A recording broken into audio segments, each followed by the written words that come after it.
Welcome back to Live, Laugh, Luke, and we've shipped Janet Hadner out again, and we've got the one, the only, Anna Williamson. Woo!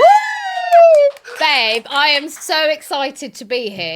You know, it. when I first met you Yes. in real life, I properly fangirled you, didn't I? When was that? Was that when we were at the BAFTAs? Was it BAFTAs? Yeah, Yes. it was BAFTAs. How I big- mean, BAFTAs. When we were at the BAFTAs. Was it the NTAs? Yeah. You said, I think you said to me, guys, I'm such I watch your videos and I love your videos. You come over to me and you listed which ones. I actually did. In top 5, and I was like, no, but I think you're just amazing. You're like, no, but I think you're amazing. I was like, shall we just have sex? Yeah, well, and we did. Yes, we did. And it was extremely satisfying. It was. But it's big, isn't it? Yeah. Yeah. Huge, yeah. actually. Yeah, I would say you're a very talented boy. Thank you so much. You are welcome. When did you start? Was it COVID-y times? Because when I first found you, and I can't remember, and I was giving the list. It's the doctor's receptionist video that just got me. Yeah. It was just come on over here. Yeah. I've probably watched that about 100 times on repeat. Whenever I needed a bit of a happy lift, I went onto your page and had a little, and you're just so good and so relatable. She is so cute. And I actually didn't pay her to say that. She just said I that free will. That's why I'm here, because I genuinely love you. Oh. But you're brilliant. I like seeing good people do well, and you're a really good person, and I can see your hustle. You're really talented, and I just love seeing normal people that have got a good talent excel, and so that's why I love you. So don't make me fucking cry this early. Cry, please cry. No, it'll take a lot. I have a habit of making people cry. I can't cry. Really? Yeah. Don't ask. Struggle does. Awful. Like really bad. I don't know. Has nothing made you cry? No, well, like when my nan popped it, that was a bit upsetting. But other than that, like say, I just can't cry. But you do the opposite. Do you cry like that? I cry more now. I'm a mum. Right. I think something about being a mum, just cry everything. Yeah. Honestly, and just like random stuff. Right. But I'm also quite Teflon because I'm a therapist as well. I learn to compartmentalize my emotions. A lot. But actually, no, I think if it really... Do you know what actually nearly made me cry last night? Oh, this is really bad. Actually, it's a bit of a confession. Because I got a bit cross last night with my kids because my youngest, my 5-year-old, will not go to bed, right? Right. She's a pain in the backside at the bedtime. I love my kids so much. I really do. But they are a pain in the backside when it comes to bed. And so I was getting a bit cross. And I mean, it's a bit strong, her words, I'm not going to lie. But she does this thing now. I don't know if you ever did this when you were a kid. You've probably done it in one of your videos, actually. But when your mum's downstairs, you then write a little note and you like fly it down as a paper aeroplane down the stairs.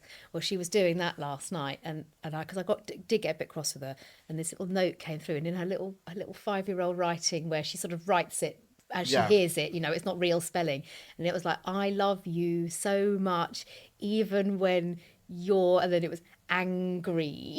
Yeah. So I was like, I'm not angry. Yeah. But yeah. I've done that. I can remember when my mum and dad were arguing once, and I can remember going downstairs and I think I wrote a note to my dad saying, divorce her. And then they stopped arguing then. That's a really good And one. my mum's never let me down. I remember writing one for my mum when she probably quite rightly said I couldn't do something. And I remember writing this note, I hate you, right, which I never do. And I put it on her pillow. Yeah. And then in like a further act of my little defiance, I just knocked over 2 of her Nivea and Olay bottles. Take that. Yeah. She never brought it up again. She never. Did you ever used to run away? Oh, yeah. I did. I can remember saying to me mum, I was like, you're the worst person I've ever met in my life. I hate you. Hope you die. Obviously, this is way back when. Yeah. I was like, hope you die. Don't speak to me ever again. I'm running away to me nan's. So... Did she let you? She said, go ahead. Let your nan deal. That's let correct, your nan deal with you. Correct response. And they found me at the top of the street because, like, why have you not gone your nan's? I was like, oh, I'm not allowed to cross the road. Well, listen. So just knocked me right there. Sorry. If and when you ever become a parent, I've now been on the receiving end of my son running. Fuck that. Come and look after him if you like. Yeah. He's done the I'm running away. Yeah. This was ages ago. And so we packed his little bags and we thought, we live in quite a cute little safe village. So I thought it'll be all right for him to run away just down the bottom of the road to see how far he gets. And And it was just quite sweet to see him in his little summer flip-flops. He'd taken his cricket bat for some reason. I don't know why. He doesn't even play cricket. Yeah. And he got himself... And then but then you sort of tailgate. So sort of let him go. Yeah. And you're thinking, how far is he going to go? Oh, he's a stubborn little git. He's like his dad. And I thought, oh, no, damn it. He's got that Latin temper. Yeah. So he is going to follow through with this. And it wasn't until this, like, man... like saw him and he was like, you're right, little man, you know. I was like, he's fine. I was like, get yourself back in that house now. People think I'm a bad mother. Exactly. People will stare. I used to do it as well when he used to go out with my mum, and I used to go, no, I want this, I want that. And I used to go, no, I'm staying here. She'd go, okay, then bye. Yeah. She used to leave me in the middle of Matalan screaming. Oh, yeah. She used to walk off, but my mum, in the nicest way, didn't care. Yeah. She used to go, see you in a bit, make your own way home. Yeah, It's like see you 5 then. miles to mine from Matalan. She's like, goes back. And we always say this now, don't we? About when we grew up. Oh my God! If my kids if I ever backchatted my mum, Let's get slaps. You get you wouldn't even, you'd be legging it up those Yeah. stairs quicker than you could even get away from the slap on your backside. And it's sometimes just a look that they could give you, and the look, the and you're look. just like, You just wouldn't dare, would you? And you'd goad each other up, as what my siblings and I would. But, you know, if you dared said you weren't going to eat your tea, or I Yeah. don't like that, it can be, you just wouldn't say it. Yeah. You ate what you were given. Yeah. Do you know what I mean? You behaved yourself. If there was any bad behaviour at the dinner table, it was up to your room for the Literally. rest of the night with no dinner. And there wasn't anyone coming up with a little cheeky Belvita. No. Do you know what I mean? It was, No. you are going to bed. No dinner. No dinner. Don't be whining at me. and also if you used to go to school the next day and say I had no tea yesterday, school go, don't give a shit. Yeah, you probably were badly behaved Yeah. and your parents would punish you. Now, social services. Correct. I also had Megan McKenna on recently. And I love She's Megan. she's adorable. And we yeah. were talking about like, Good and egg. I was speaking to her about like parenting and stuff. And I feel sorry for people now who have got kids because everyone that's online seems to turn into the perfect parent. Yeah, yeah. This is how I parent them, and I cannot believe that you're training your child to do this Yeah, way. yeah. Whereas back in the day, everyone used to just slap them. Well, they did. Yeah. They did. And there are now laws in place for not Yeah, slapping. I said that the other day. I Yeah, can't remember my friend. yeah. I said to my friend, who goes, don't you just slap them? She goes, no, Luke, we're not allowed to do that. we don't slap. We don't slap. Yeah. That's it. So anyway, moving on from that, you've been in the industry, I would say, quite a while in the television industry. Bit of an old bitch, you see, Luke. Yeah. 27 years, you know. I counted this the other week. That's crazy. Yeah, and that really upset me, actually. So when was your first television break? Was it Milkshake or was it before that? Oh, good research. I think it was Milkshake, actually. So how old was I? Yeah, but It's I'm looking it down. I'm like, thank you. Thank you. Thank you. I'll take that. It may have been Fraction before. No, it was a Fraction before. So it was when I was 17, and at the time there was there was God, I sound like a right old fart now. There was a thing called obviously on Sky and stuff, you know, multi-platforms. It was called On Digital, right? So Yeah. it was called Carlton Kids on Digital. And I started presenting there. I was in a little girl band. I was a bit shite. And then I ended up really wanting to get into kids telly, and I was an absolute pain in the backside to the producer, who I'd met through being in this girl band. And I literally used to write him a postcard every single week, send a postcard, because it's before emails or anything like that, or you know. And I mean, who did I think I was, Luke? Actually as well, now I look back at it, I think it looks a bit bloody dodgy, because I used to get a self-laminated photo of myself. I looked like someone who stuck it in a phone box asking for favours. So I got a photo of myself, and they were all done in, keep doing that, all classic 90s photos. Imagine, you know, the 90s local newspaper photo of like popping out from a tree, Like this. you know, standing by a post box. Yeah, all of that, literally. Sitting on some stairs with your you know, Yeah. legs apart, Crotch open. looking like All Saints. No, you what know. did give you a job? I mean, well, this is it, Luke. So I used to send this postcard every single Monday, just saying, Carlton Kids presenter, ? With my mobile. Do you know what you got to do? What you got to do, though. That's who we got to, babes. Queen of the hustle, still am. And then after about 4 months, and I kept doing it, I got a phone call from him, and he was like, I am so fed up with you sending me These these fucking things. postcards. Yeah, these fucking postcards. If I give you a chance, Will you leave me the fuck Yeah. alone? Yeah. he went, one chance to do one shoot, and if you shit, never darken my doorstep again.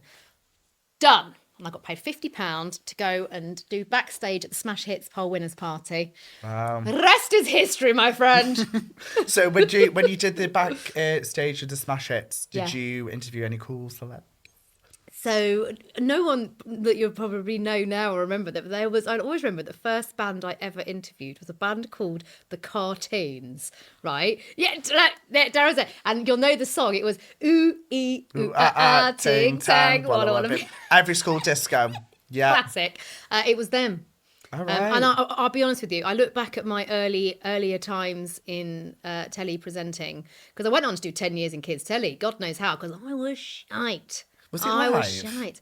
That wasn't live, but then most of my telly work after Yeah. that was live. So Yeah. then, I mean, I feel really grateful to it now because I did 10 years in kids telly, and I'm, all the different channels, Disney Channel, Channel 5's Milkshake, as you say, which is nuts really because my kids watch that now. I used to watch it. yeah. I think I sent a card in. Didn't get read out. Oh, do you know what? Can I honestly say, when you send into those shows, like I always remember seeing the mailbags that used to come in every day, and honestly, they're huge. Like they are literally, you go down to the post room and pick up like 4 or 5 of the most enormous post bags.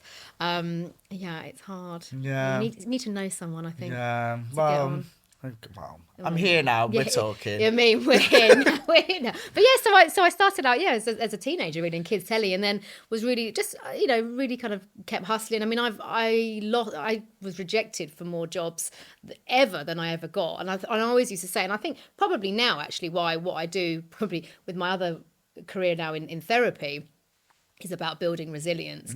And my resilience, Christ, that was built from a very young age, because I probably got 99 no's, and then you'd get 1 yes, and you'd get the same old flannel of a no, your face don't fit, your accent's not right, you're shit, all of it. And something in me just made me keep coming back for more, glutton for punishment. I think especially with this industry, you have to be prepared to it's going to be a no.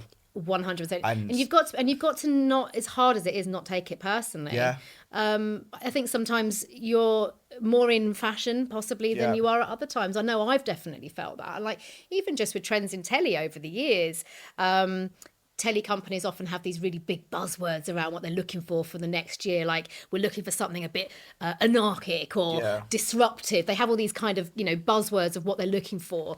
And I've just learned, and as I always am, and this sounds really cheesy, but you do just have to be yourself and be authentic, and don't mold or bend yourself into being something that somebody else wants as a trend. Because if I had done that, and I'll be perfectly honest with you, I never really actually said this before or shared it, but the amount of times, even with the work I do, Celebs Go Dating, I'm a columnist, I'm an agony aunt, I've been done Psych on Big Brother's Built on the Side. I work on a lot of different shows, and have done. And sometimes I've been told or suggested, could I be a little more edgier or a little bit more opinionated to this opinion? And it's hard, because when you are essentially being you've got the job based on who you are, you do have to be produced, and there is a certain expectation on you. But if that is incongruent, if that goes against who you actually are, Correct. what you believe in, and it's not really authentic to you, that's a really big red flag. And I always say to people, just don't do that. And that means you lose that job or that opportunity on that occasion. As hard as that is to swallow, you're far better doing that, because I've learned that if I had bent myself to certain trends over the years, I actually wouldn't be sitting here now, where it seems to be that warmth and authenticity and being real and unapologetically yourself is very in trend again at the moment, which is who I am. Next year it might be different. Next year might have to be a complete see you next Tuesday, in what I do. But if that is, then that won't be the job for me. I couldn't retweet this more if I could try, because I can remember there's been like jobs and stuff, like has been saying to Darren, like that have come in and said, we really want you to do this and we really want you to do that, and I go, no. And I go, and is it different to you as a personality? 100%, values? 100%. And it's like, it could be saying, but we're going to give you X amount of money, we'll do it. And I go, well, no. Because for one, you've built you built your audience, Yes. well, especially from Who like are myself. very discerning. Yes. Audience, you cannot bullshit your audience. No. You know that. They Yeah. know you inside out. The Correct. minute you veer off path, Yeah. they come down on you like a ton of bricks, and 100%. justifiably so. 100%. They'll call you a sellout. They'll call you a this. Yeah. You know, if I align with the brand that my audience doesn't Yep. think that I am, they'll call me out on it, which is why Correct. I truly turn down a lot of brand work, actually, Same. because it isn't really me. Yeah. And if I don't use it, really believe in it, Yeah. then I feel like I'm also cheating old, Stacey from Chelmsford out of her £10, which she 100%. can't do, and I can't sit with my own morals on that by doing that. Yeah. It's because they cannot, and this is why I think sometimes when it comes to like influencers or people that are just getting into the industry, I was very lucky when I first started, excuse me, in this industry, because I already had a 9-to-5 job, I already had money coming in. And I fell into this through COVID. So it was a case of me just doing videos. And I just wanted to do it because I couldn't see my mum and dad. I wanted to make them happy. And I was in Manchester, they were in Stoke. I put videos online, they enjoyed it. It suddenly just blew up from there. It blew. I was very much in a lucky position to go, a brand come to me and say, do you want to do this? We're going to pay you, say, 10 grand. And I go, well, it's completely against everything that I do.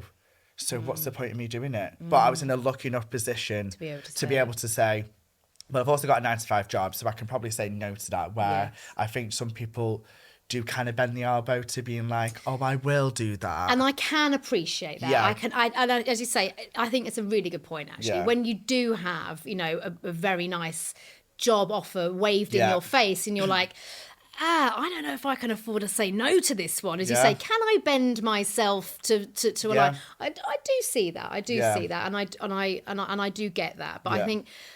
I think where possible, I think it's so important just to stand Your morals. on your morals, your beliefs, your Yeah. values, and who you are. Yeah. And some things can sting if you Yeah. lose out on it. But it is a brutal industry, What would you say, like, because obviously you've been in the industry, like you said, for a while, what would you say has changed the most over the years? That's a good question. Would you say, like, it's gone from where you had to be perfect and polished to now it's more of an authentic self where people actually don't give a fuck? So say, for example, you had... probably not the best example. Say, for example, you had Holly Willoughby, who was very prim and proper. We didn't really get into her life because she didn't really show a lot. She was And this I worked with presenter. her in the early days. Me, Yeah. Holly, Fern, it Yeah. was all the same infancy But we started. but as an outsider looking in, never really got to know her life. Whereas you've got someone like Olivia Atwood, who is very, very authentic, and this is who I am. And what you see is what you get. If you don't like me, I honestly don't give a shit. But if you watch it, you watch it. Would you say it's been that shift? Yeah, I think that's actually a really good comparison, and I've actually not really looked at it through that lens. And I think the difference in that is the advent of social media. Yeah. Because now I would say that no one probably knew who I was, probably, until I started to put more of myself, I guess, online, but also through my podcasts Yeah. and my other work I do. Because it's perception, isn't it? It is, and I think you're right. And I think now, actually, what I would say, I do have a lot of, because I am actually very private about my family, Same. and that's because I've choose to do what I do. I'm very protective of them, and they don't choose to do my living, and I'm very aware with kids as well. Growing up, I don't put my kids on social media, not because I'm being a dick, but because I am really scared that a paedophile is going to clone my kid's face and put it 100%. on that is the God's honest truth. Yeah. And all it takes is one or two comments, which I've had in the past, about my kids from a troll, and my God, it makes your heart run cold, and you just think, if I can do anything just to not Protect. even if it is, but I just don't want to do it. And my husband as well, he's not in this industry. So I don't really talk about my family. But I think the difference, you say, through the industry has been, there's a lot more 360 approach into people's lives. When I first started, you were a telly presenter. You did this show, this series. You might do a couple of newspaper interviews if anyone really gave a toss. You might do the odd little Maggie shoot, for Ms. Mag or whatever it might be. But now there's so much more access to, and we use the word talent, as you know, but, people that don't work in the industry will go, talent, who's up their own arse? It's just the catch-all name for people that are basically a bit famous. Yeah. So, and talent now, me included, I I cross over to so many other different genres. I write books, I'm on podcasts, I do telly shows, you know, I do sort of so many things. So I think that's the difference. Yeah, and I think as well, I just think with obviously the presenters that are coming through now, and obviously yourself, like giving them a little bit more into your life makes audience probably connects with you a little bit more. Definitely. I think that is something that's really come through from commissioners. Yeah. People that make the shows is they recognise more, I think, and respect more talent. I think that's probably what I've noticed, actually. Yeah. I think back in the day, and maybe that was age and or lack of experience, but I definitely felt more like a battery, you know, that I had to conform and sort of bow and scrape, you know, to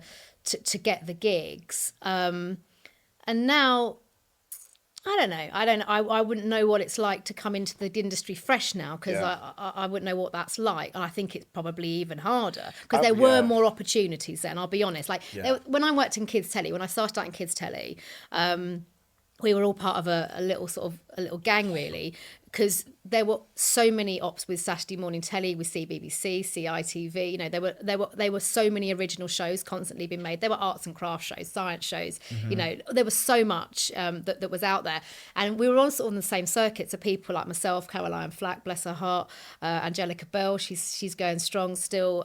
Fern Cotton, Holly Willoughby, Stephen Mulhern. Oh gosh, there were so many. Connie Huck, she was another one that was always on the circuit. But you'd see the same people at the same screen tests, and it did get to a point where you'd all be like, so we all sort of just became friends, acquaintances just through the time we were all in, and it would literally be a case of, right, who's going to get this one, you know? Oh, it's, you know, then you'd get they'd say who got it. Oh, that's nice, you know, Angelica got that job, you know. Oh, good for you, babe, you know. But you know, your turn probably would still come. But I think it's a different vibe, and the opportunities have changed now. We didn't have YouTube then, we didn't have social media, TikTok, you know, we didn't have influencers. It wasn't ever a thing. So really the only ops that were out there were telly and radio.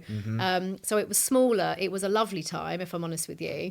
But then obviously trends change, and you know, I'm fine with that. We have to evolve. We can't stay stuck in the past either. I also feel like as well it's a bit harder as well. Say for example, someone like me who's coming through to do something that, say, I don't know, presenting job, it'll be harder for a commissioner to go, we are going to say yes to him because he hasn't really had the experience to do it. Do you find that? Do you have had that feedback? I would probably say the only thing that I do find it is a very competitive thing, but I am not I honestly say this to Daz all the time. I would say I'm not in competition with anyone. No. I am very much in my own lane. But I think you are in your own lane, and I'm not just saying this to blow smoke up your ass. I do think you're very different, actually, and I think you've really carved out and curated a very different space where you don't, this is no shade to influencers at all, but I don't see you sitting in that. I see you as a different, elevated, sort of a lot more rounded entertainer, broadcaster. I do see you like that. You are not going to make me fucking cry.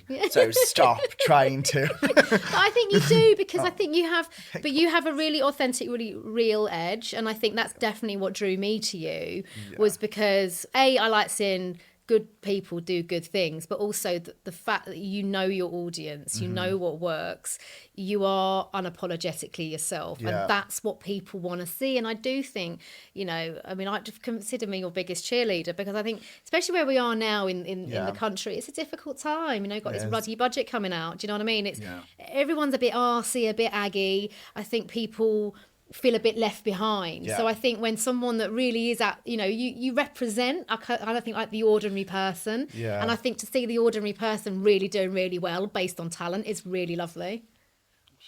Yeah, but I mean it. I do. I think it's great. And I think you know what, you will come up against commissioners that will have their list of trends and tick boxes, and like I do too. You know, sometimes it works in my favour because I'm really experienced. Sometimes it doesn't, because you might have 3 times the followers of me. Do you know what I mean? It depends what they're looking for. Definitely. And I think the point to that is, don't be chasing anyone else's tails, because There's the no right point. job.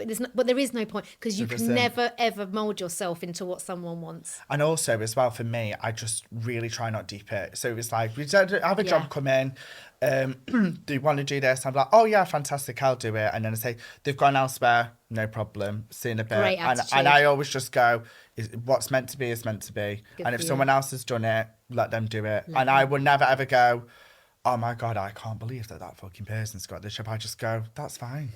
And you don't, oh, just belch there, sorry. But you're absolutely right to have that attitude. And it is hard to have that, but that does show that you have really good self-esteem and that you have developed good resilience because it's say nobody is owed any job, No. and particularly in this industry. And I think to be able to, you can have that moment. I get it too, that moment of, Yeah. oh, Which is bloody fine with hell. disappointment. But it's Yeah. fine to be disappointed, but then to be able to find that joy for somebody else, I think you have to pull it out. Literally. But if you don't, you do just eat yourself up with your Yeah. own resentment. If you can't be happy for somebody else, just step away and don't even comment on it. Because you're a therapist, what do you think of this as a saying, right? And I have learnt this since I was about, when was I? 20, 21, something like that. If your car has a flat tyre, you don't slash all your other tyres because one tyre's gone down. You fix it and you move on. Good, that, isn't it? It's very good. Yeah. I like that. do you think? It's Absolutely. good, that, innit? Face it, and look, life is gonna. I love that. I'm gonna. I'll Use have that. I'll Love use. that. I'll use that one, babes. Yeah, it's Give good, you a isn't little- it? give You a little fix credit. yourself and you carry on. You don't slash all your other tyres saying, oh my God, that's gone wrong. Oh, I'm fucking shit at everything. Like, oh, blah, blah. But there is a real school of thought, around that, around how our brains work with that. And, in my work, as a coach and as a therapist, and one of my favourite quotes is whether you say you can or you can't, you're right.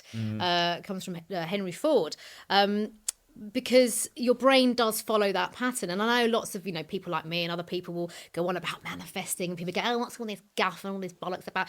But there is a lot of actual evidence based in that. It isn't about just, wishing for something. We can't just wish for something to happen. But if we have what we call a positive mindset,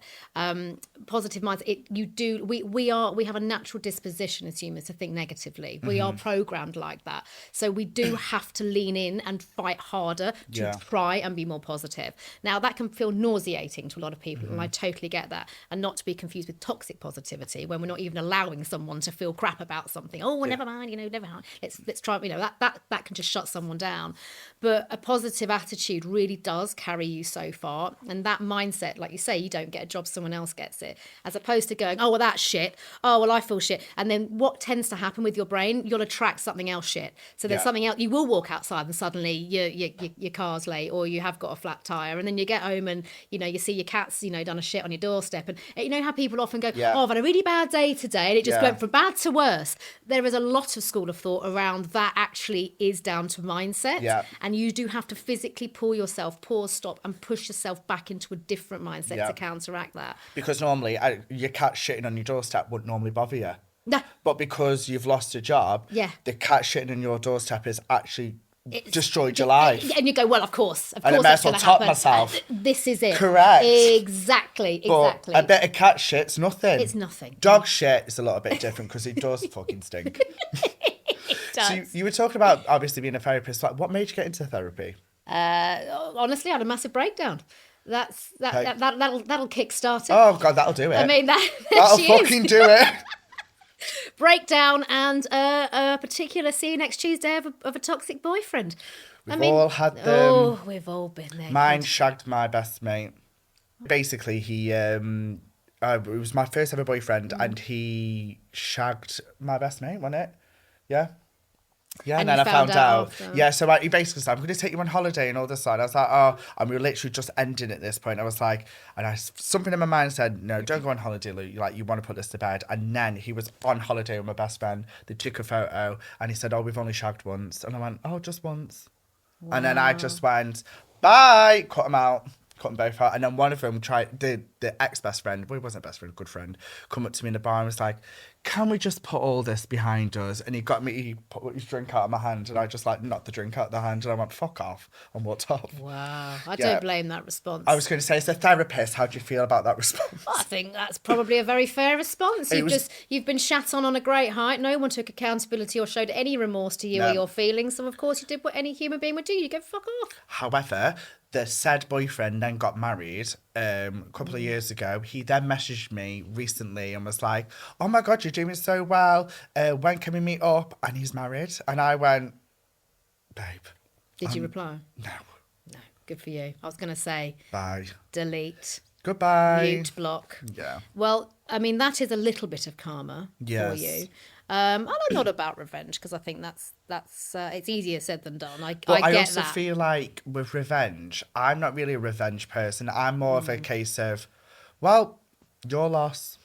Which is, again, exceptional. To have that mindset is a lot better. And it's, you know, well, let's be honest, it is hard to get into that space when someone has really done the dirt on you. You know, really, betrayed your trust, your confidence, have shat all over you, maybe going as far as, in my situation, actual abuse, you know, and it's hard to come back from that, you know, and also it's okay. I say this to people too, you know, it's okay to not be able to forgive. You know, I get people coming into therapy with me and they're like, I just can't, I know I need to. I know. I'm like, do you know what? Who says you need to? I'm like, it would be great if you can. And I just say, take the pressure off yourself for being able to actually forgive something that you can't. But try and find a slightly more palatable way to accept it. And there is a shift on that. You don't have to, you know, suddenly turn into Mother Teresa and I absolve you of all your sins. If you can't do that, if that in some way is just too, and there are some crimes against you that feel too much for people to do. And my toxic ex, you know, I got to a point with him. So how did I get into this? Which was because I was a telly presenter for a long, long time. Yeah. And now I'm a trained therapist and coach, and now I do both on shows like Celebs Go Dating and other things, which was never the plan, by the way. It was never a great game plan here. Let's be a therapist. A good little... what a good little path that turned into. I mean, I'm not that clever, Luke. Yeah, but can you imagine if you're screen testing and you gave it to like Connie Hawk and for fuck's sake, I'm trained. Why have you given it to that bitch? You'll be like, for fuck's sake. Yeah, I didn't mean that, by the way, but I'm just saying as an example. Yeah, no, I bloody love that. But you're right. I've got an ology. You'll be like, I've got a fucking... ology. I've been uni for this shit, and you give it to Vina. You bastards. I'm joking. I probably have had that chat, you know, at literally. some point. Not me, my agent. Though, isn't it? But yeah, imagine it's like, we've got a really good ginger gay guy that we really want for this. I'm like, angry ginge. And you give it angry ginge, I'll go, fucking hell, he's not even gay. Yeah. We might be, I don't know. I have no idea. No idea. But the reason why I ended up doing what question was that where we're going? Oh yeah, therapy. Yeah, therapy. Yeah, was again going back to the. I do think I need it. I think we all do. I think I do need well, a bit. all therapists have therapists. I mean, really? Yeah, we do to keep regulated. Yeah, yeah, absolutely. It's brilliant. Once a month, my poor therapist. God, my God. Yeah, here we go. But it was because in a very long story short.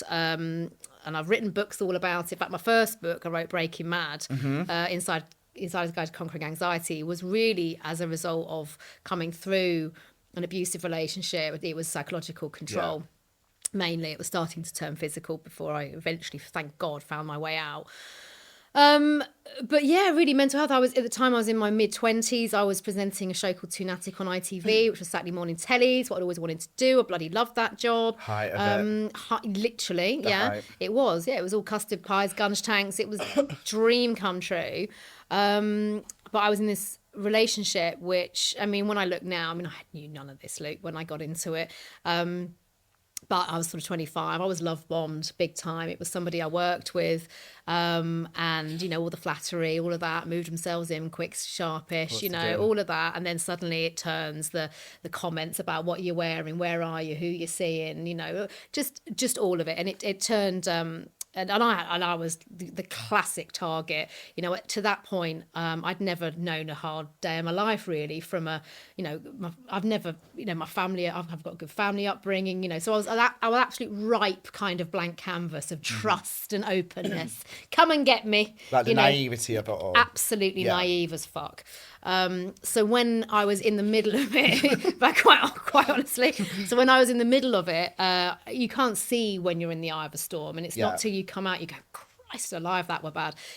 Pulling me, classic tactics now of a narcissist, and as someone that catches you in a trauma bond. Pulling me away from my family, who were, making you feel guilty. And I was suffering with incredible panic attacks. I wasn't eating. I was highly stressed, and I was masking it all. So I was going into work, I'm fine. Well, anyway, you can only mask for so long. And then I call it meltdown day. I had a massive breakdown at work. I hadn't been sleeping for weeks and weeks. It was the way I use an analogy. It's like, your normal levels sort of anxiety and stress is like a tightrope.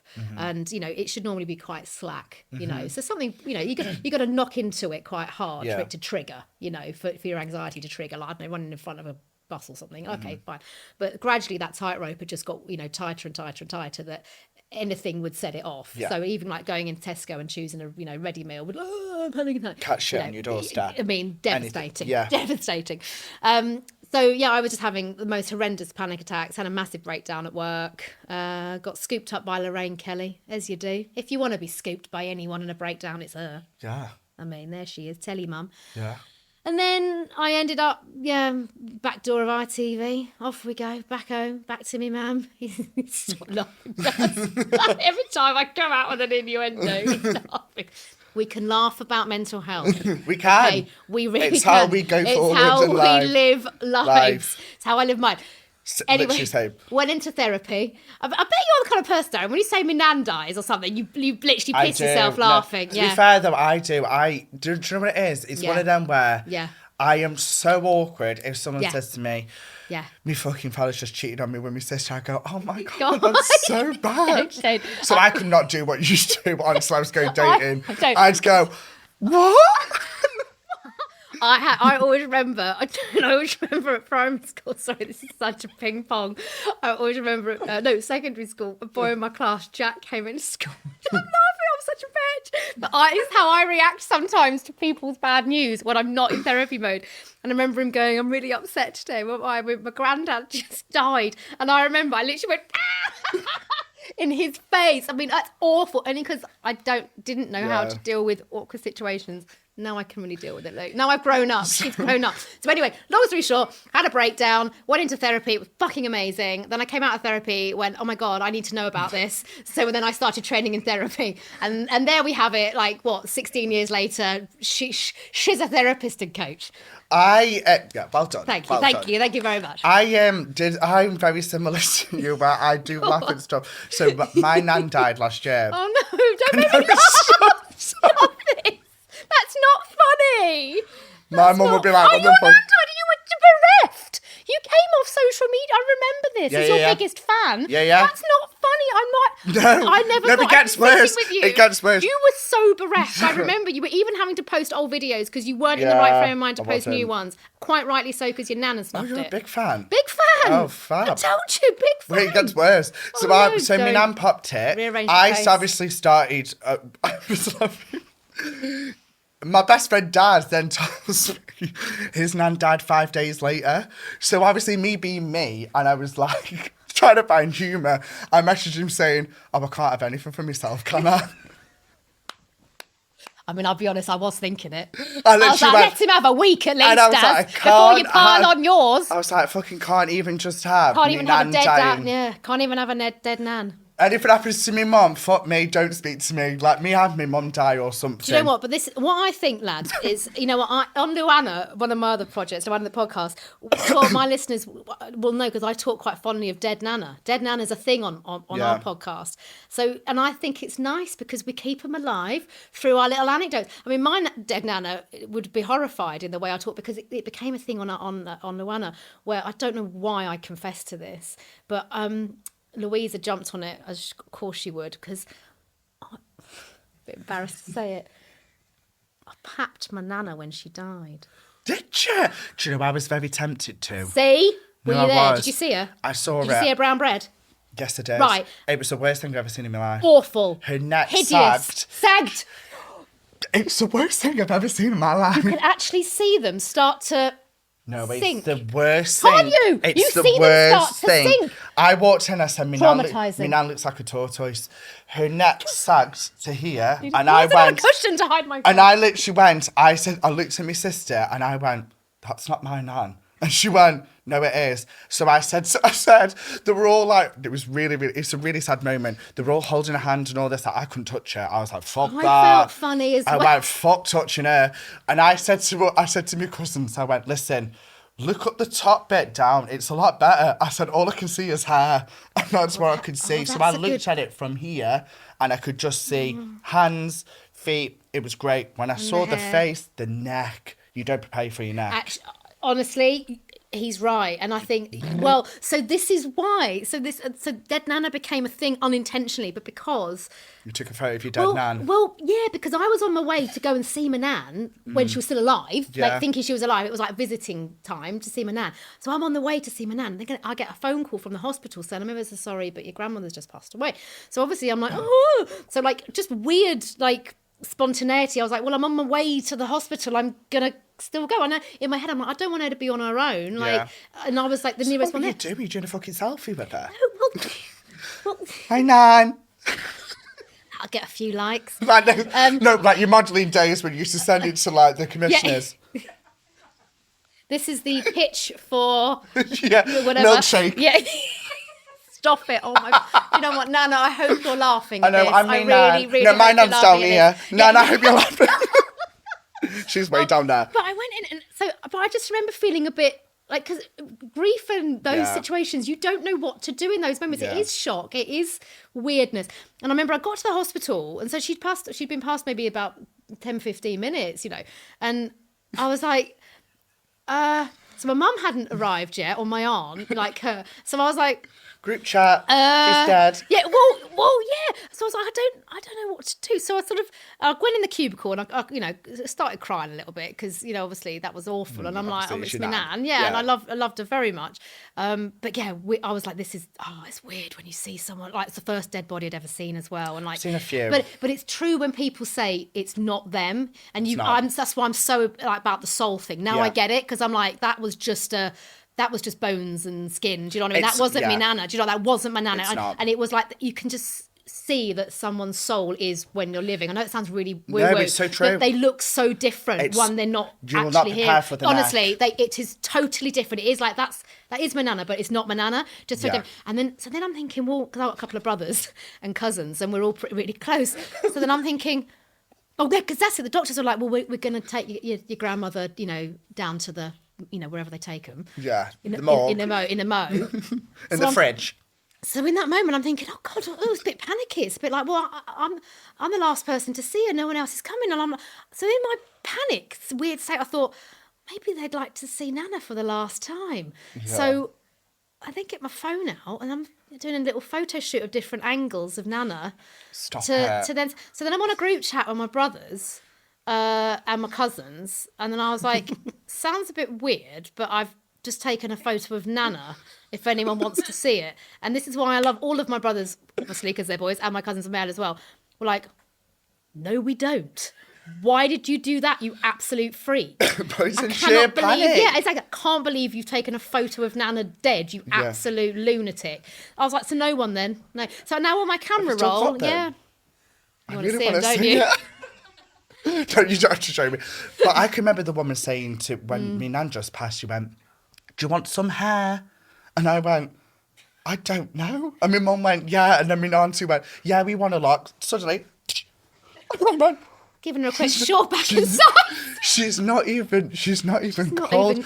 My nan would be fuming at that. Well, but this is it. It's like, well, I remember I told my mum about the dead nana photo thing, because my mum did get a whiff of it. She's like, what is this? She's like, I think that's very disrespectful, Anna, talking about your grandmother. And I was like, well, I like to think, and I said the fact that we're talking about her now, I like to think, you know, she's infamous now.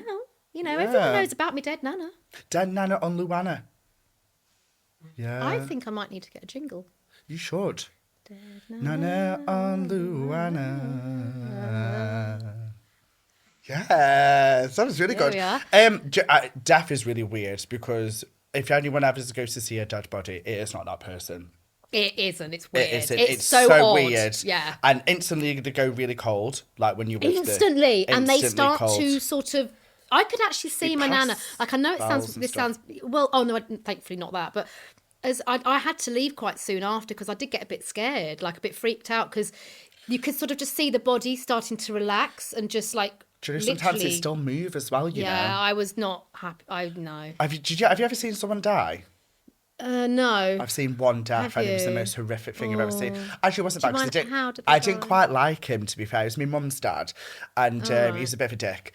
And he literally had R.I.P. some sort of no. All right, no. okay, no. And he like did this like he went Oh, the like death. Oh, this. the breath. And then out Yeah. of nowhere he went sat up right, and can I do went that. shit, and I went oh my god, and then he went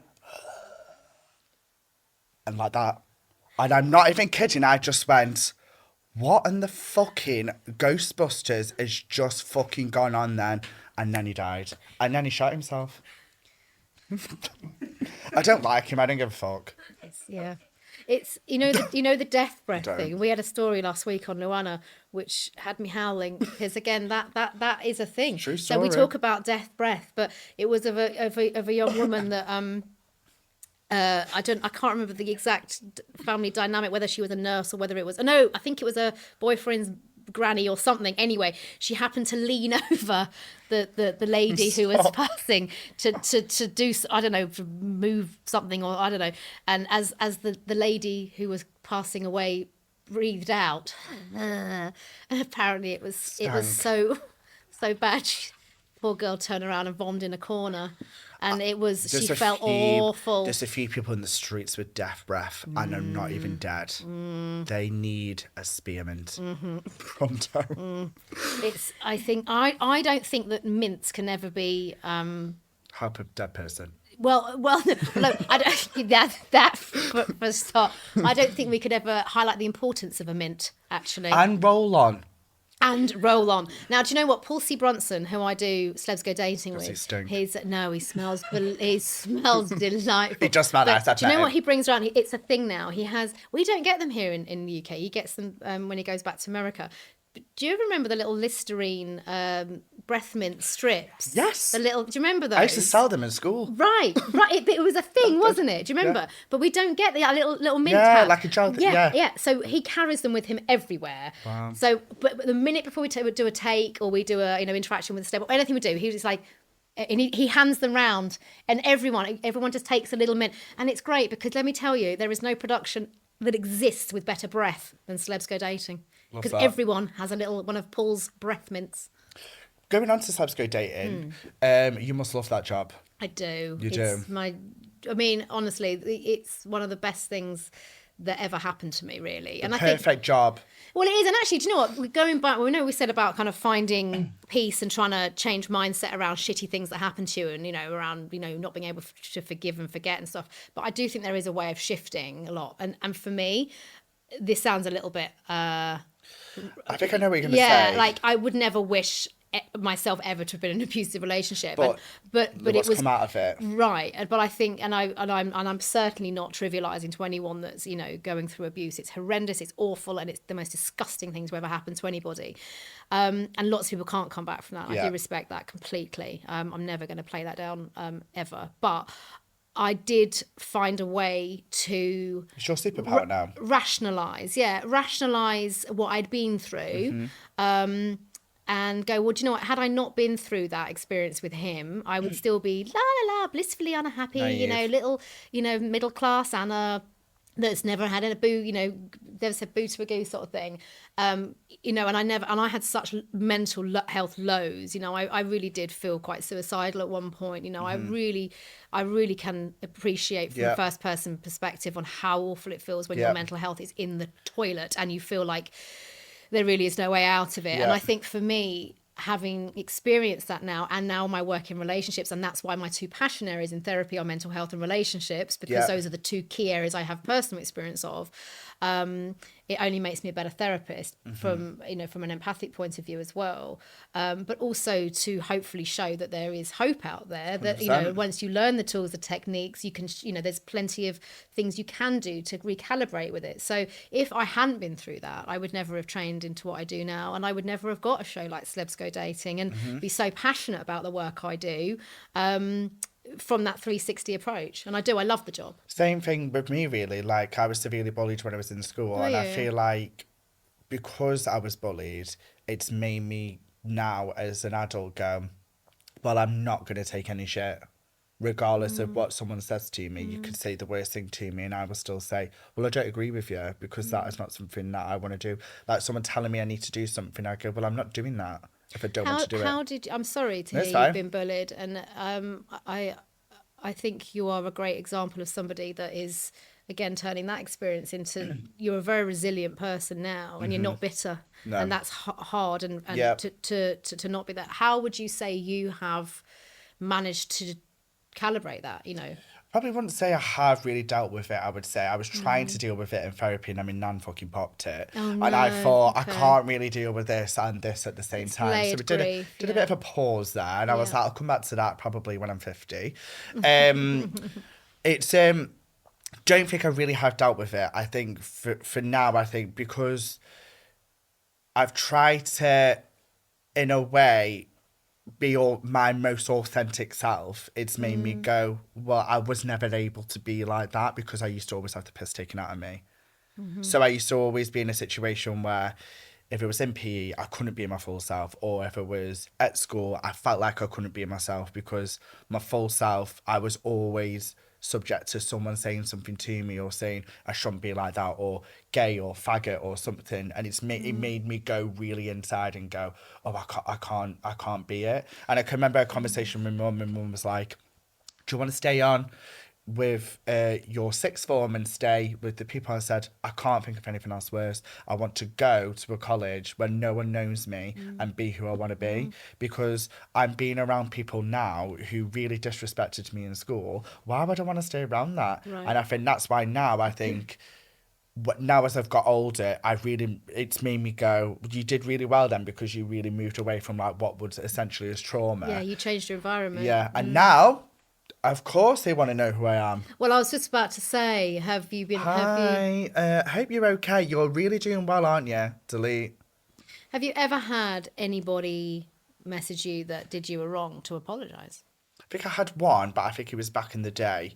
I did have one that my partner confronted, which was, I was actually attacked and on something, and my partner went up to them when we were on a night out because he was there, and because I immediately shut down and I went, oh my God. And he went, what? I was like, nothing. And then I told him, and he went up to him and said, you fucking need to go over to him now and apologise for what you've done.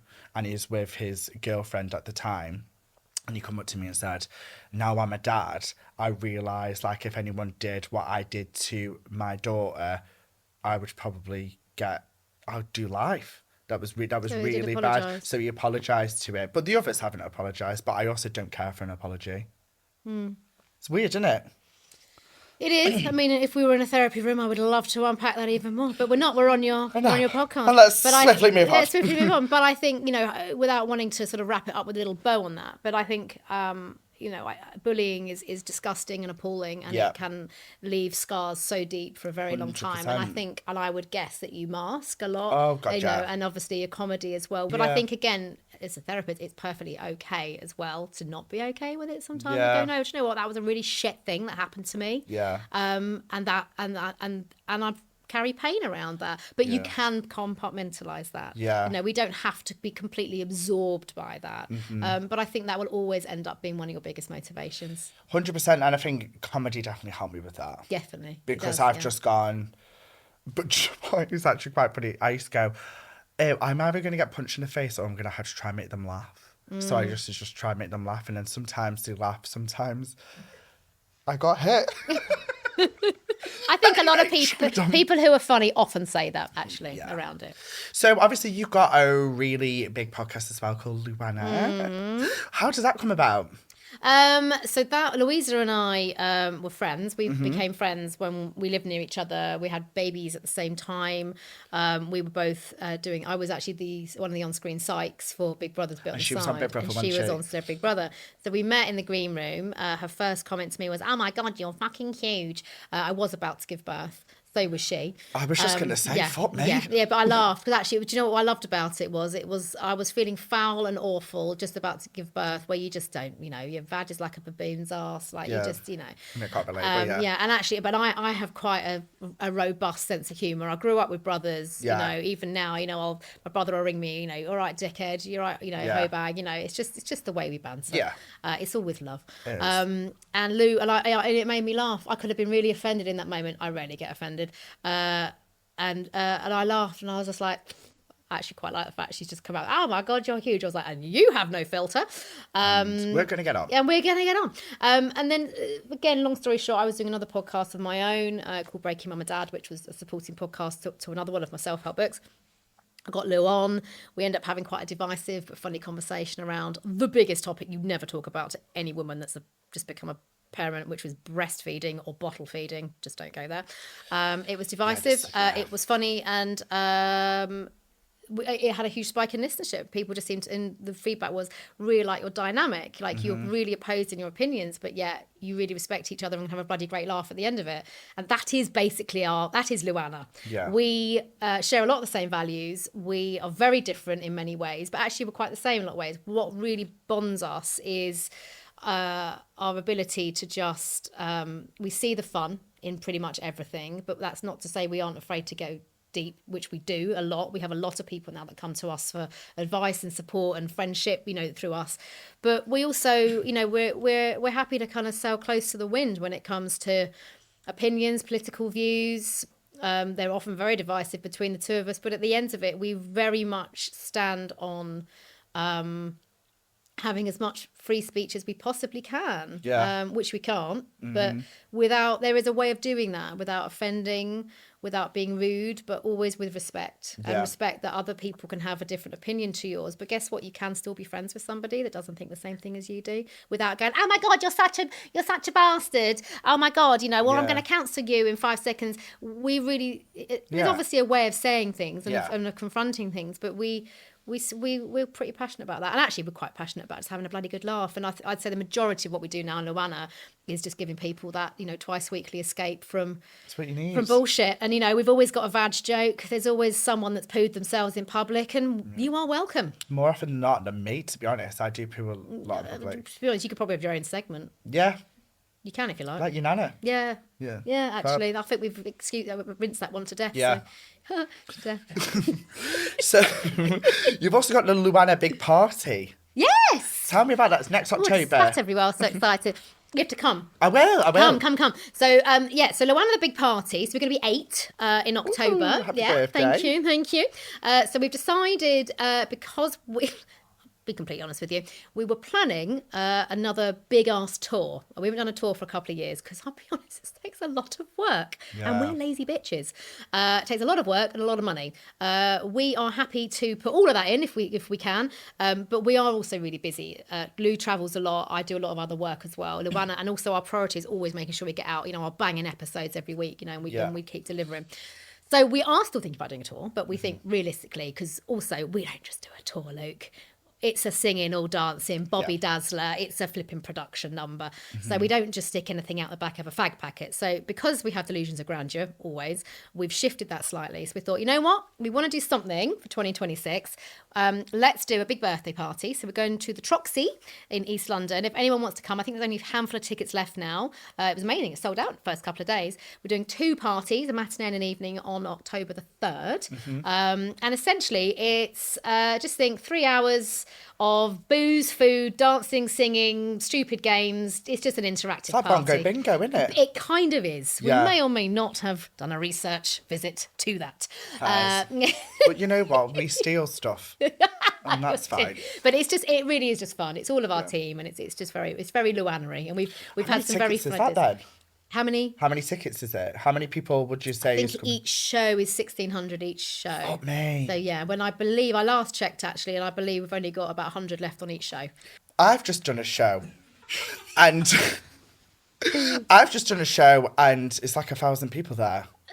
Amazing. Of course it bloody is. That was really, really exciting. Where was it? Which venue? It was in Albert Hall in Manchester. Oh, yeah. I had such a good night. Yeah. And it was manic how many people were there. Best night of your life. Ever. There it is. And I find out wild that you had that many people come up. Those are like your core, aren't they? Core. Yeah. When we've done the London Palladium, which was, we did that 4 times the Palladium, which is, I mean, that was just life made, honestly. How many is that? 2,300. Fucking hell. That was nothing. Honestly, I will be not a death chat today, but I will be on my deathbed, and that will be there in my top memories. Honestly, More than the birth of your kids.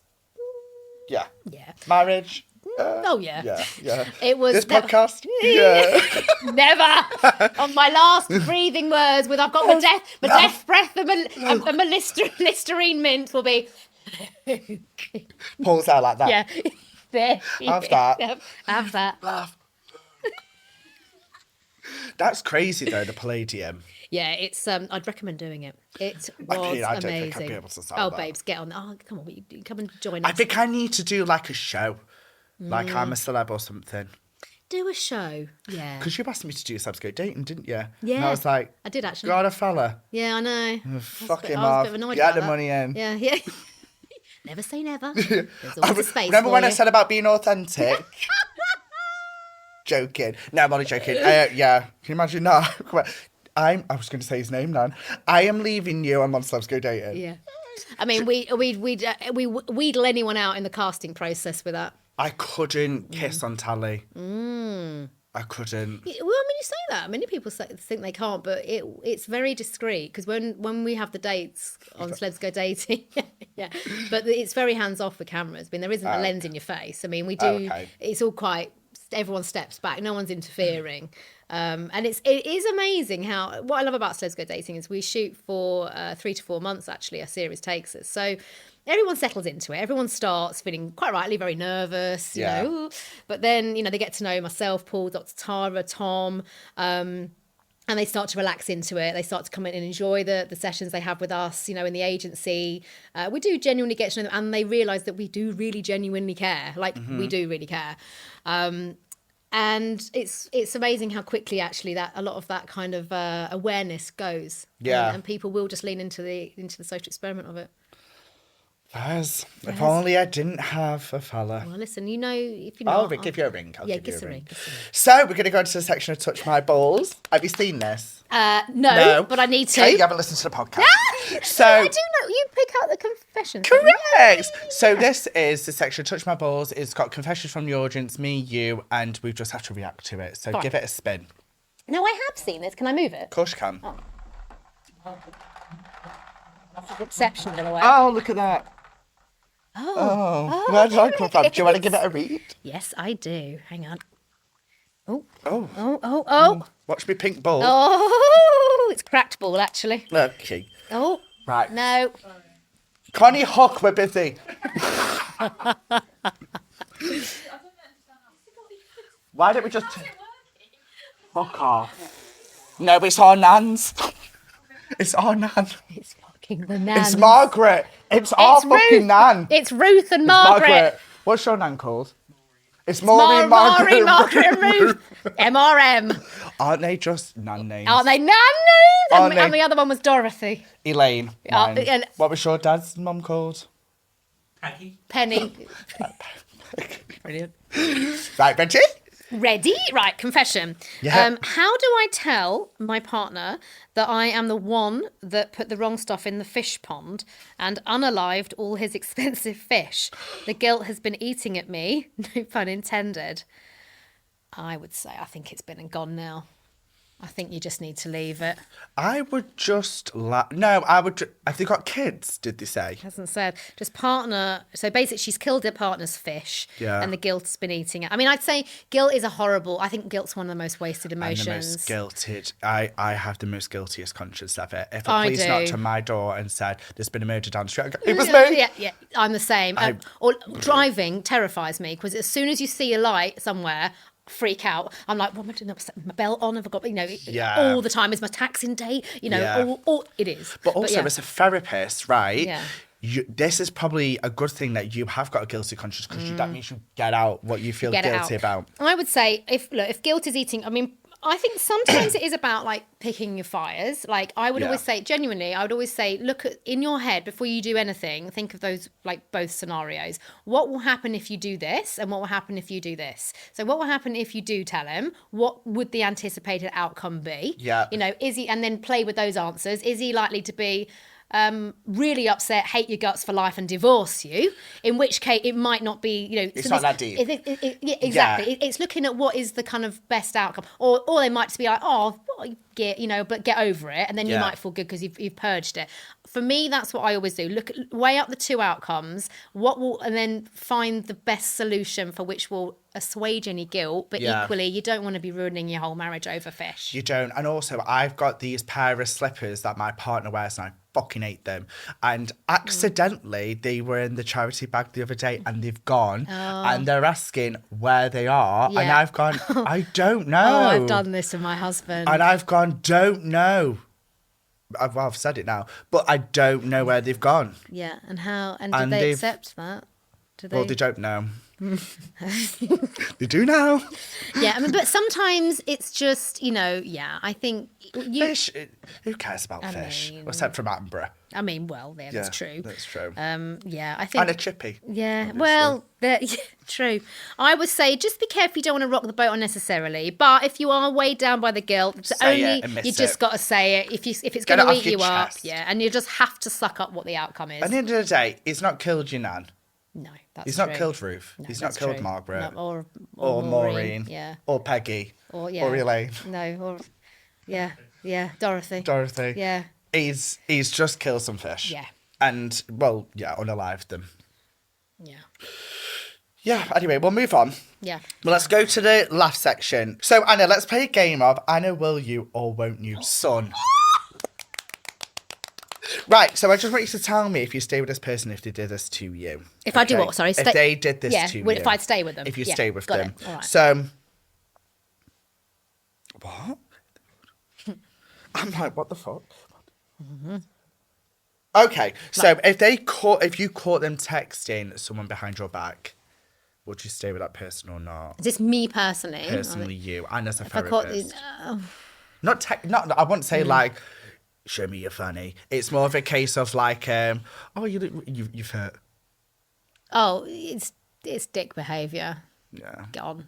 You'd be fine with it? No, fine with it. Oh, see in a bit? Go on. Oh, fab. Yeah. Okay, I like this side of you. No, it's just if someone's not truly invested, and if they've been, that's the height of disrespect to be even remotely looking and wondering, do the disservice to someone and just sack them off and say, we're done, I'm not into you anymore. Okay, so the next one, out all night and didn't text where they were and got back at 8 a.m. I'd say they need to give an explanation. Yes. But I wouldn't sack them off straight away. No. Because I think assumptions are the mother of all F-ups. So, yeah, sure, have the conversation, have the antenna up, but it also depends on what boundaries you have within your relationship. I actually know some people that they're perfectly, that's just how their relationships work. There is nothing of any concern. They're just free spirits or whatever they're doing, and that's quite like me, that, isn't it? With my partner, right? Because I go out with my friends and I really enjoy myself, and I come back at 6. So I would say I have to caveat. These are very hard not yes no answers. I think you have to caveat it with what is typical behaviour. So what would be seen as out of the blue behaviour. Yeah. If that would be red flag if that was out of the blue. Yeah. But still, ask the question. There could be a plausible answer. Forget your birthday and anniversary every single time. Oh, bad. Would you get rid? Or would you say, listen, I keep telling you, it's March the 5th. Fucking remember. So if it were me, I would be pretty pissed off. I'd say, right, you can't. But I would. Well, but I would. But I'd also, again, it all depends on how important that is to you. Yeah. Some people I know, they're not that arsed about their birthdays. Okay. So if the partner doesn't really you know, remember it. They don't place much importance on it either, but their partner shows love in other ways, and then they're completely fine with that. Could never be me that. I No, love you need to know. my birthday. Yeah, I'll be honest. Yeah. If my birthday or Christmas isn't, or anniversary isn't sort of properly noted, doesn't have to be a spenny prezi. But yeah, I'd be peed off. Yeah, Fairs. I think that doesn't show any consideration. Realising a year into a relationship that you start with a friend. So let's say you've got a new relationship, and then you find out a year in, you introduce him to Louisa, and you realise she slept with him. Before you got together? Oh, if it was before. You're fine. Depends on the context. So, because like you can say to him, "Oh my God, If they held that, if they withheld that, so if they've only just met the friend a year later, and you're like, "Oh my God, so they we didn't slept." know. Yeah, but also if you think about it, you're gonna go to Louisa and go, "Fucking hell, he needs to trim his pubes because I've got like fucking thing," and you go, "Oh yeah, I know that because." Oh, it's a tricky one, isn't Innit? it? It is a tricky one. But to be fair, in the gay world, this happens a lot. Well, I mean, again, I think, sorry to be so fence city on all this, but it just, me being a therapist, I am, by default, I'm trained to look at about 5 different scenarios. Yeah. And I think it all depends. If it's done behind your back, I think it all comes down to respect. So if it's really How they obvious, approached it. it's how you approach it. Like if suddenly it is oh my God, I did not know. Like sometimes that has actually happened. Someone, I don't know, maybe they just haven't talked about someone for a long time and then suddenly they come back, Yeah. they go, oh my God, I used to go out with them. You know, I think if you're withholding information, Yeah. that's not okay. Yeah. And even if you are, there can be good intentions around it. I think you just have to weigh that up on the day, if I'm honest with you. They don't like your mum. Who, your partner? And I mean, don't like. That's hard, That's that, how, innit? it depends how much you like your mum. Okay, say you love your mum and they don't like your mum. That's hard, that, innit? Because your mum's not, well, she will die. But like, she's not going anywhere anytime soon. That's a really tricky one because I'd say that is that's quite representative of a lot of people's relationships. Is typically Mother-in-law. mother-in-law. There's a mother-in-law joke for a reason. It is a stereotype. I think it's very difficult. I think you have to respect that you can love your partner and they don't have to love your family. I love my boyfriend and I love his mum, but in my boyfriend's mum eyes, he can't do any wrong. Because she's the only baby and she tried 7 years to have him and she can't do anything wrong. Yeah. So I'm like this. Yeah, that's yeah. It's difficult. I get that. Whereas my dynamic. mum takes Oh. his side. Oh, all the time, yeah. I'd say we have quite a similar dynamic actually God. within Sparkles. within my marriage and in-laws Oh, and the way. fab. Yeah, same actually. See you yeah. at Christmas. Yeah, see, quite. Literally. Just be us two at Yeah, it Christmas just Day. will be. Yeah. Doesn't want kids, but you do. I reckon you've got to get rid of this. Absolutely, you Yeah. can't. You have to be aligned on Different those big things. things. You have to, Yeah. and it's fine to be either. It's Yeah. fine to want them and not. It's the reason my relationship actually ended before I met and married my now husband. It was a lovely relationship, so much love there. But essentially, I wanted kids and married. He didn't, and no one was right or wrong. It was very, very sad, but it was the right thing to break up. Similar things happened to my current partner. When we first got together, I wanted kids, he didn't. But now, as I've got on, I'm like, I don't want them gremlins. Do you know what I mean? I've literally turned around and gone, I don't want kids. Did you say, sorry, your partner does want them? Doesn't. Oh, He fine. didn't when we first got together. Fine. And I was like, no, I want them. And I'm also quite like stubborn as going, well, don't tell me what I kind of Yeah, can't have. yeah, so I yeah, will have yeah, them. And yeah. then I went, actually, I Actually, don't you're want okay. them. But also as well, I think can change your mind. You can, but I think quite honestly, with that conversation, as long as it's an open conversation and you're not giving false promises, then it can change. But I think Yeah. ultimately, yeah, you cannot. If it is a hard no and a hard yes, I'm afraid that relationship's not going to survive. Fab. This will help a lot of people. I hope so. Let's hope. Wants to move away from work, but you love to be around your family. So, like, say, for example, my partner's just got a job in Australia. They really want to go, and it's a really good job. And would you suggest someone to break up with them if they've gone over there? Would you try long distance? What would you Distance say? relationships can work and they can work, but there has to be boundaries and parameters put in place to Yeah. create emotional intimacy and connectivity whilst that relationship is at distance. So whether that is, I mean, it sounds really, it's not as easy, but Sex talk. yeah. Yeah. But yeah, Yeah, phone sex. Phone sex, video calling, even like eating your dinner together over Zoom. I know it sounds a bit, naff, but it is about finding those moments to connect. It's really hard with long distances when it comes to arguments. Arguing long distance can be really difficult. Yep. I think recognizing tone can be taken out of context on text. And I think jumping on anything that is bothering you quite quickly quickly and not letting it fester. Relationships long distance can actually create even deeper emotional connection if they're handled in the right way. Yeah. But you do have to have boundaries around that, and you do have to end that distance at some point. Me and my partner were long distance for Were you? 3 years. Yeah. So he's from Middlesbrough, I was from Stoke, and every weekend we used to have to drive up to each other's houses. But we used to fight over a lot of things, which I think you do because obviously you miss them. Yes. So you used to find problems, being like, "What the fuck?" Like, I really want. And normally you just go to him and say, "Oh, let's just bury it." But that's a real thing, actually. Fighting because you miss each other Yeah. is a real thing in distance relationships because it is those little irks and niggles. And essentially what you're saying is, I actually really miss you and I miss the closeness to you. And yeah, it can manifest and it can heighten. But it worked for you? Did it work? Yeah, 100%. there you go. What about this one? Wants an open relationship. Yeah, I mean, again, absolutely fine if both of you are on the same page. Yeah. You know, we talk a lot about, you know, ethical non-monogamy, you know, polyamorous relationships. Yeah. It's very in fashion at the moment. It is. But what I would say is people need to really actually understand that before they get into it. Many people think it is a bit of a fad. It's a bit of a trend. It's very, you know, you know.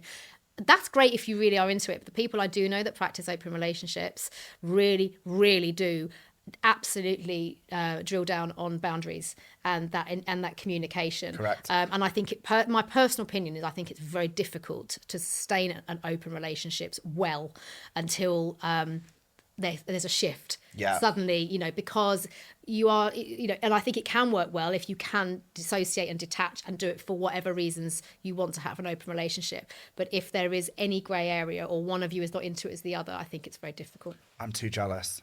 This is it. And also never agree to being in an open relationship to appease your partner if it's not something you can or want to do, because you will just end up feeling resenting them. shite. Yes. Yeah. This is a really hard one. And you're in a relationship with someone called Keith. I think we've got to get rid. It's not, so this is making me laugh as well because Don't say your ex was called Keith. No. Or your granddad that's died. When I was pregnant with my second on LuAnna, we used to joke that if I was having a boy, I wasn't, I had a girl in the end, that we were going to resurrect, you know, a couple of dying names. Harry, well, Keith. I was going to call the baby Keith Gary. So the baby was called Keith Gary whilst in my tummy when... Obsessed. Yeah, right. And so I'm quite fond of the name Keith and Gary now, if I'm honest with you. Yeah. It's sort of the baby I never had. So KG, Keith Gary. If you're going out with a Keith... Well, one of my best mates is married to a Colin. I don't mind Colin, but Keith makes my teeth itch. Yeah, well, because Colin and we call him Colon as a joke, which he loves, to his face as well. But actually, he's a very handsome man. So now I think of the name Colin, I'm like, it's a very distinguished, handsome man. Because I have a friend. This is it. And I have Colin Farrell. Exactly. It's actually a very attractive Colin the Caterpillar name. Cake. I mean, need Many to a say times I anymore. want to stick my dick in that. Yeah. Yep, I do. But Keith, it's a tricky one. I'm not going to lie. I think we have to get rid of that. I say Godspeed. Right. I say call him Kiki. Kiki. There you go. I don't like that. No, though. that's a bit weird too. No, I think just get rid. Okay, get rid. Shall we spin the tombola again? Woo!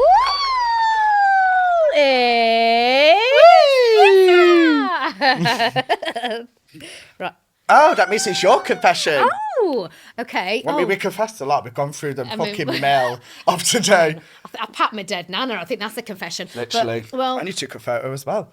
yeah, I know. I can give you another confession. Okay. Which is just Paul, I've talked about Paul, and obviously Tom's been in the jungle as well, so lots of people know him. I'm a celeb, so obviously we do Celebs Go Dating, obviously with Dr. Tara too, but this was before Tara joined us. Confession, so when we film our finales, they tend to be abroad. Yes. And we were in Crete a few years ago, and we're friends outside of the show as well as on the show. Like, we genuinely hang out. But there's obviously, a team code of conduct, and we run that ship, in a way that, it's all about teamwork. No one's bigger than anybody else. No divas or dickheads on this shoot, otherwise go home. We really do believe in that, right? But that's why everyone, which is lovely, says they enjoy working on our show, because it's a warm place to work, right? Yeah. But... Sorry. I was just to catch that bollock. It's that massive cock of mine. Sorry. Sticky ball. There we go. Sticky Sorry. ball. No, Sorry. So we'd finished the finale, and and a lot of our mates actually happened to be on that show, like Pete Wicks and that particular series that that we were good friends with. So we were finishing this lovely beach bar in Crete, and everyone was waiting to be bussed back to the main hotel for crew dinner and then a little wrap party. So then, but Paul, Tom, and I, well, we'd been out on a little day out, as we had an afternoon off a few days before. So we'd gone and hired this local driver, just a cabbie, who was this very nice Greek Cypriot chap, very loud. I mean, honestly, foghorns, but lovely. And so we was taken around sightseeing and stuff, and we'd got his number and stuff. And so anyway, it was lovely. And we'd found this really nice restaurant. So we had to wrap. We were like, we really want to go to this restaurant. But we were like, but we can't drop shoulder. Like, that's not in the spirit of being team players. And everybody, all the other celebs as well, and the crew and everything. No, we all need to wait for the bus. Well, we were like, you know what? No one will know if we just casually drop shoulder. No one will know that we're not getting the crew buses back to the hotel for dinner and for the wrap party. So we rang up our friend Christoph, right, our taxi driver. We said, oh, could you do us a favour? Could you come pick us up from this location and take us to that nice restaurant, please? Which was on this lovely little strip. And it was this beautiful restaurant, a little veranda out on the road, like on this sort of main sort of road. And he was like, I'm sorry, I can't do it. I'm busy. I've got other jobs on. Other jobs. I was like, damn it. Anyway, well, we found a cab driver. So we literally dropped shoulder. And we were like, this is really bad because it's really not being team player. But solid, no one will know. So me, Paul and Tom get in our cab, we go straight to the restaurant. We're still in all our jazzy clothes, but I'd got a little bag of my slacks.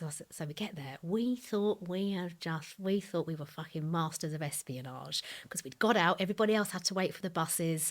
We wanted to have our nice bougie dinner and then go back to the hotel. So we get to this restaurant. They come, best table in the house. So we get like this lovely table, which is right on the front. Think the balcony thing.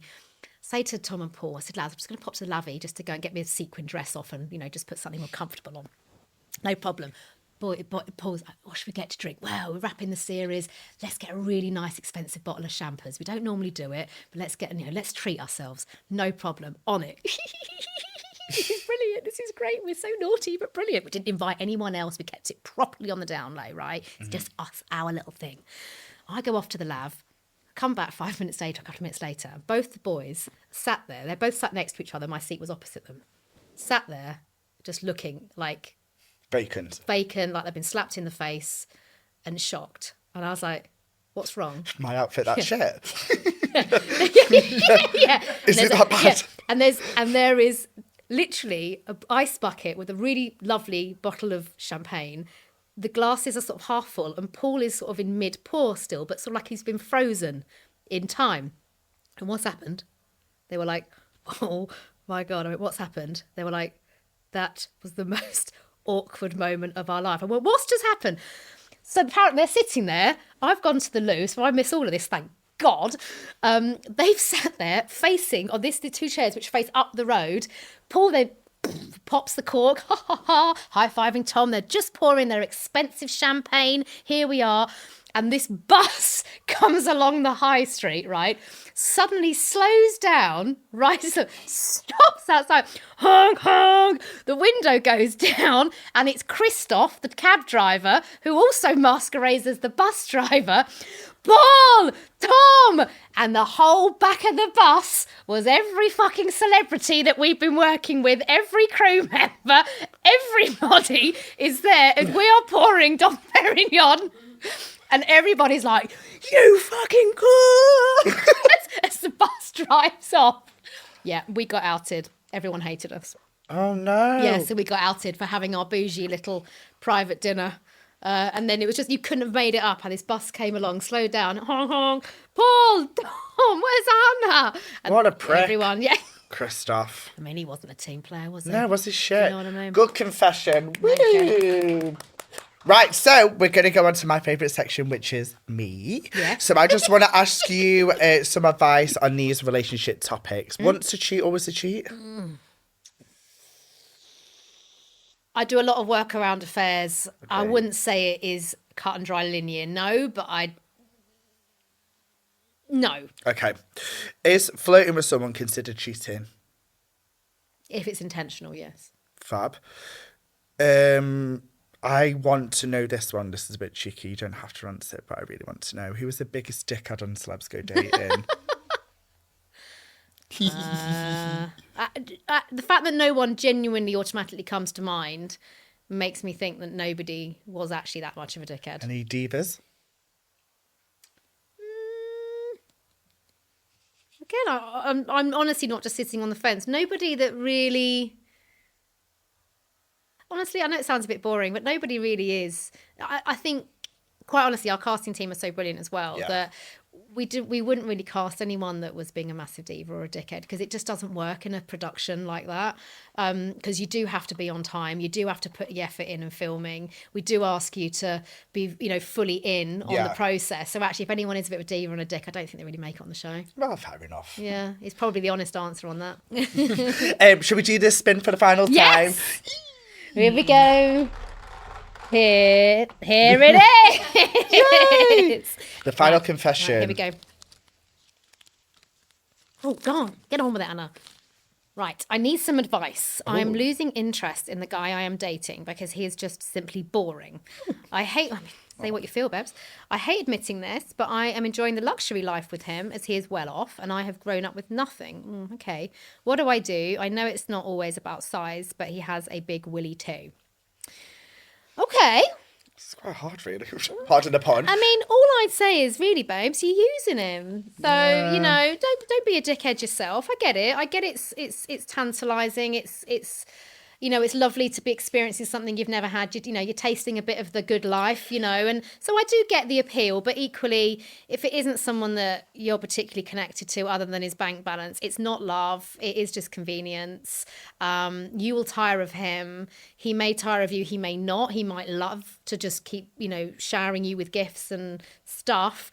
But essentially, it's not going to be a fulfilling relationship. So my advice to you is, you're obviously having quite nice sex and you're enjoying the prezzies, but is that enough for you? Is that enough for him? And only you know the answer to that question. The nicest way, I think it depends on the money.